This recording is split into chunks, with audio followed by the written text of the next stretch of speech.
Customer मला विचारायचे, पण अक्षरशः मी कस्टमरला फिरवून लावायचे. ते आले ना, तुम्ही ब्लाऊज शिवता का? नाही, मी नाही शिवत ब्लाऊज. हळूहळू टप्प्याटप्प्याने आपली ग्रोथ करा आणि कस्टमरच्या गरजा काय आहेत ते लक्षात घेऊनच तशी पुढं पावले टाकत जा. आपोआपच आपली ग्रोथ होते. आणि नमस्कार मैत्रिणींना, आज मी तुम्हाला माझ्या शिवणकामाची ग्रोथ कशी झाली याची सक्सेस स्टोरी थोडक्यात सांगणार आहे. तर त्यासाठी व्हिडिओ शेवटपर्यंत बघा. तर व्हिडिओ आवडला तर व्हिडिओला एक लाईक करा आणि सबस्क्राईब करायला विसरू नका. तर मी साधारण 3 महिन्याचा शिवणकामाचा कोर्स केला होता आणि ब्लाऊज पण बऱ्यापैकी जमत होते, पण कस्टमरचे ब्लाऊज घ्यायला मी जरा घाबरायचे. त्याच्यामुळे बरेच दिवस म्हणण्यापेक्षा 2 वर्ष जवळजवळ मी स्वतःचे ब्लाऊज शिवायचे, आमच्या घरचे शिवायचे, पण कस्टमरचे काही घेत नव्हते. कस्टमर मला विचारायचे, पण अक्षरशः मी कस्टमरला फिरवून लावायचे. ते आले ना, तुम्ही ब्लाऊज शिवता का? नाही, मी नाही शिवत ब्लाऊज अशी म्हणायचे आणि कस्टमरला परत पाठवून द्यायचे. तर नंतर मी विचार करायचे, अरे लक्ष्मी आपल्या दारात येते पण आपण तिला घरात घेत नाही का? असं काय होतंय का? तर याच्यात जवळजवळ 5-6 महिने असेच निघून गेले. नंतर मीच विचार केला, म्हटलं एकदा घेऊन तर बघू, काय होईल ते होईल. कारण मला भीती होती की कस्टमरचे ब्लाऊज जर बिघडले तर कस्टमर आपल्याला बोलतील, भांडतील, या भीतीने मी घेत नव्हते. पण म्हटलं आता बघू, एखादा घेऊन तर बघू, आणि जर बिघडला तर आपल्याला त्यांचा ब्लाऊज परत भरून द्यावा लागेल, याच्यावर काय येणार आहे ना. मग मी घेतला आणि शिवला. तर त्या कस्टमरला इतका छान ब्लाऊज बसला, त्यांनी परत माझ्याकडे 2-3 ब्लाऊज शिवायला दिले आणि प्लस अजून दुसरे कस्टमर पण घेऊन आले. मग असेच माझे थोडे थोडे कस्टमर वाढत गेले, थोडे पैसे पण भेटायला लागले. मग त्याची मला अजूनच आवड निर्माण झाली आणि अजून मग कस्टमर यायला पाहिजे असं मी प्रयत्न करीत राहिले. आता आपल्याला जमतात, मग आता काही भीतीच नाही. हे मग या हिशोबाने मी काय करायचे, माझे स्वतःचेच ब्लाऊज डिझाईनचे असे छान छान ब्लाऊज शिवायचे आणि एखाद्या कार्यक्रमात घालून जायचे. समजा हळदी कुंकू म्हणा, गणपती उत्सव अशा कार्यक्रमामध्ये मी घालून जायचे. मग एखाद्याला आवडलं तर ते विचारायचे, कुठं शिवलंय? मी म्हणायचे मी स्वतः शिवते. मग असे पण बरेच कस्टमर वाढले माझे असे हळूहळू. आणि माझी चांगलीच ग्रोथ होत गेल्यामुळे कस्टमर पण खूप चांगलेच वाढले मला.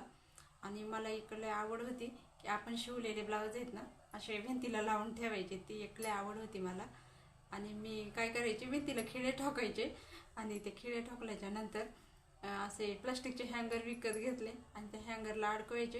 त्या अक्षरशः त्या हँगरला असे लटकून राहायचे नाही ते ब्लाऊज, तर मी त्याला चिमटे लावून ठेवायचे आणि वरती अडकून ठेवायचे. मला लय आवड होती ती तशी. तर ते बघून पण मग कस्टमरला असं बघायला भेटतं ना वेगळं वेगळं आपण काय शिवतो काय, तर ते पण त्यांना बघायला भेटतं. तर मी तशी आणि आमचं घर पण काय लय मोठं नव्हतं, 2च रूम होत्या, किचन आणि हॉल. तर तिथंच सगळी गर्दी करून ठेवायची मी. आणि मग त्याच्यानंतर असं नवीन नवीन शिकायची पण आवड असल्यामुळं मग मी मोबाईलचे पाऊच, हँडपर्स शिवायचे आणि ते पण त्या ब्लाऊजच्या शेजारी अडकून ठेवायचे. तर असंच एका कस्टमरने घेतले ते मोबाईल पाऊच शिवायचे. आत्ता पण माझ्याकडे आहे शिवलेलं, मी तुम्हाला दाखवते. तर उरलेला ब्लाऊज पिसामधूनच शिवलेला आहे हा.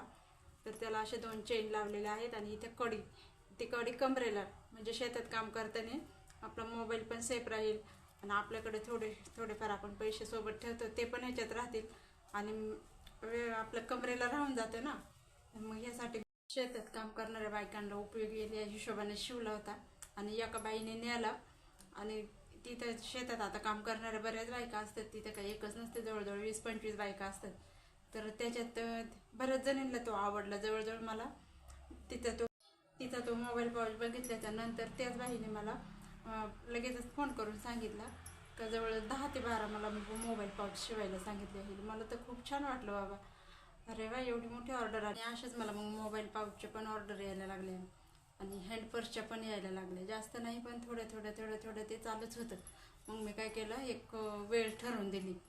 तर मी असं ठरवलं, सोमवार ते शुक्रवार फक्त ब्लाऊज शिवायचे आणि शनिवार रविवार 2 दिवस फक्त हँडपर्स आणि मोबाईल पाऊच, असं मी ठरवून दिलं आणि त्या पद्धतीने माझं रुटीन चालू केलं.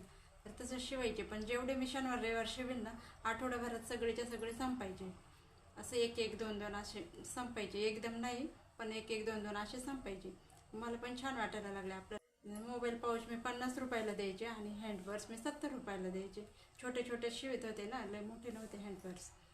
पण चांगलं वाटायचं मला का बाबा आपण ते ब्लाऊजचे पिसाचे तुकडे नाहीतरी आपण फेकूनच देणार ना, मग त्यातूनच होते ना आपलं. नाहीतरी ब्लाऊजचे पिसाचे तुकडे वायात जाणार होते, तर त्यातून हा उपयोग होते. तर मग ते पण मला छान वाटायला लागले. त्याला काही फक्त आपल्याला 2 रुपयाचा रनर आणि 5 रुपयात 1 मीटरची चेन यायची. मग थोडक्यातच होऊन जायचं, मग ते परवडायचं आपल्याला.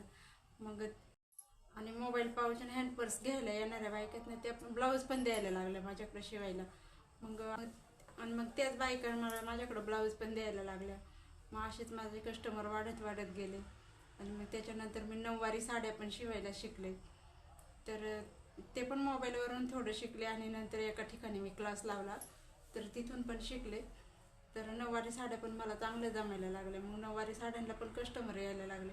शक्यतो गॅदरिंगचे लहान लहान मुलींच्या नऊवारी साड्या शिवायला खूपच यायला लागले, कारण तिथं आम्ही राहत होतो ते थोडंसं खेडेगाव होतं आणि तिथं कोणीच शिवित नव्हतं दुसरं. मी एकटीच तिथं नऊवारी साडी शिवायची, त्याच्यामुळे सगळे कस्टमर माझ्याकडेच यायला लागले. आणि मग त्या नऊवारी साड्यांमुळं पण ब्लाऊजचे पण कस्टमर वाढले. असं मला नवीन नवीन करण्याची आवड असल्यामुळे माझे टप्प्याटप्प्याने एक एक पाऊल मी पुढे चालत राहिले. तर मला पण खूप छान वाटायला लागले. ज्या बायका काय करायच्या, शिवायला ब्लाऊज शिवायला आले ना, मग शिफॉनच्या ज्या साड्या असतात ना, मग त्यांना वाटायचं बाबा अस्तरचे ब्लाऊजला कशाला एवढी शिलाई घालायची. मग त्या काय करायच्या, ब्लाऊज पीस दुसरा शिवायचा आहे ना त्यांना, मग त्या मला सांगायच्या तुम्ही ब्लाऊज पीस घेऊन या. साड्या माझ्याकडेच ठेवून जायच्या, तुम्ही जेव्हा जाणार ना तेव्हा ब्लाऊज पीस घेऊन या.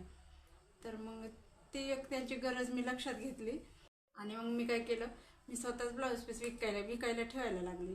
मी काय केलं, मी 2-3 प्रकारचे ब्लाऊज 2-3 क्वालिटीचे ब्लाऊज घेऊन आले आणि तेच विकायला ठेवले. तर तिथं पण छान प्रतिसाद भेटला आणि मग ते ब्लाऊज पीस पण माझे संपायला लागले. बायका तिथंच ब्लाऊज पीस घ्यायचे आणि माझ्याकडे शिवायला टाकायचे. तर कस्टमरचा खूपच छान प्रतिसाद मिळत गेला आणि मी हळूहळू ग्रोथ करीत गेले. तर लग्न समारंभासाठी सुद्धा मोठ्या बायका पण माझ्याकडून नऊवारी साड्या शिवून घ्यायला लागल्या आणि मला 2-3 प्रकारच्या नऊवारी साड्या शिवता येत होत्या. एक पेशवाई आणि एक ब्राह्मणी आणि एक राजलक्ष्मी, या 3 प्रकारच्या मी खास नऊवारी साड्या शिवण्यासाठी मी ही मशीन घेतलेली आहे माझ्या स्वतःच्या कष्टाने. आता मलाच असं वाटते की मी तीच आहे का, मी जी कस्टमरचे ब्लाऊज शिवायला घाबरायची आणि आता ब्लाऊज पण शिवते, नऊवारी साड्या पण शिवते. आणि तर यातून मी माझ्या मैत्रिणींना एकच सांगेल की बिझनेस करताना अजिबात घाई करू नका. हळूहळू टप्प्याटप्प्याने आपली ग्रोथ करा आणि कस्टमरच्या गरजा काय आहेत ते लक्षात घेऊनच तशी पुढं पावले टाकत जा. आपोआपच आपली ग्रोथ होते आणि आपण नक्कीच बिझनेसमध्ये सक्सेसफुल होतो.